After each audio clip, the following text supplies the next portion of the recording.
ബിസിനസ്സിലേക്ക് ഇറങ്ങുന്ന ആൾക്കാരാണ് നിങ്ങളെന്നുണ്ടെങ്കിൽ ഉറപ്പായിട്ടും നിങ്ങൾ ഈ വീഡിയോ കാണണം. കാരണം നിങ്ങളുടെ കൂടെ ഒരാൾ വന്നു കഴിഞ്ഞാൽ അയാൾ എത്ര കാലം നിങ്ങളോട് നിൽക്കുമെന്ന് തിരിച്ചറിയാൻ ഈ വീഡിയോ ഹെൽപ്പ് ചെയ്യും. ആദ്യം മനസ്സിലാക്കേണ്ടത്, എല്ലാ ആൾക്കാരും നമ്മളോട് നിൽക്കണമെന്നുണ്ടെങ്കിൽ അവർക്ക് 6 ബേസിക് നീഡ്സ് അത് കൃത്യമായിട്ട് സാറ്റിസ്ഫൈ ചെയ്യേണ്ടതുണ്ട്.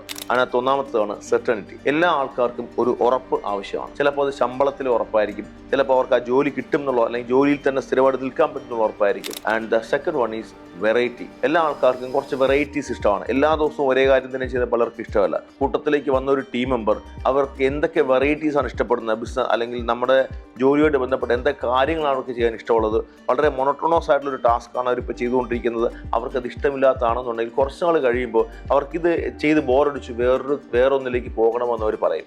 അങ്ങനെയാണെന്നുണ്ടെങ്കിൽ നമ്മുടെ ബിസിനസ്സിനകത്ത് തന്നെ, നമ്മുടെ ഓഫീസിൽ തന്നെ മറ്റൊരു ഡിപ്പാർട്ട്മെന്റിലേക്ക്, അവർക്ക് ചേരുന്ന കഴിവുള്ള മറ്റൊരു ഡിപ്പാർട്ട്മെന്റിലേക്ക് അവരെ മാറ്റാൻ കഴിയുമോ എന്ന് തിരിച്ചറിയണമെന്നുണ്ടെങ്കിൽ അവരുടെ ഈ വെറൈറ്റി എന്ന ബേസിക് നീഡ് അവർക്കുണ്ടെന്ന് നമ്മൾ മനസ്സിലാക്കണം. അടുത്തതാണ് ലവ് ആൻഡ് കണക്ഷൻ. എല്ലാ ആൾക്കാർക്കും വളരെ അവരുടെ കൂടെ കുറച്ച് ആൾക്കാർ നിൽക്കുന്നത്, അവരുടെ സൗഹൃദങ്ങൾ ഉണ്ടാകുന്നത്, ഫാമിലി മെമ്പേഴ്സ്, ഇതൊക്കെ വളരെ പ്രാധാന്യത്തോടെ കാണുന്ന കുറച്ച് ആൾക്കാരുണ്ട്. അങ്ങനെയാണെങ്കിൽ അവർക്ക് അതിന് ചേരുന്ന തരത്തിലുള്ള ഒരു എൻവയോൺമെന്റ് നമ്മൾ പ്രിപ്പയർ ചെയ്ത് കൊടുക്കേണ്ട ആവശ്യമാണ്. നാലാമത്തേതാണ് സിഗ്നിഫിക്കൻസ്. ചിലരുണ്ട് എന്തെങ്കിലും വ്യത്യസ്തമായിട്ടൊക്കെ ചെയ്യണം, അർത്ഥവത്തായ എന്തെങ്കിലുമൊക്കെ ചെയ്യണമെന്ന് ആഗ്രഹിക്കുന്ന ആൾക്കാരുണ്ട്. അങ്ങനെയുള്ള ഒരാളാണ് നമ്മുടെ കൂടെ ഉള്ളതെന്നുണ്ടെങ്കിൽ അതിന് തക്കതായ സ്പേസ് അവിടെ കൊടുക്കാനുള്ള ഓപ്ഷൻ നമ്മൾ കൊണ്ടുവന്നറിയണം. അവർ ചിലപ്പോൾ അഡ്വഞ്ചറസ് ആകാനായിട്ട് ആഗ്രഹിക്കും, അല്ലെങ്കിൽ കുറച്ചുകൂടെ കൂടുതൽ മെച്ചപ്പെട്ട കാര്യം ചെയ്യാൻ ആഗ്രഹിക്കും. ഇന്നേവരെ ആരും ചെയ്തിട്ടില്ലാത്ത കാര്യം ചെയ്യേണ്ടവർ ആഗ്രഹിക്കുന്നുണ്ടാവും.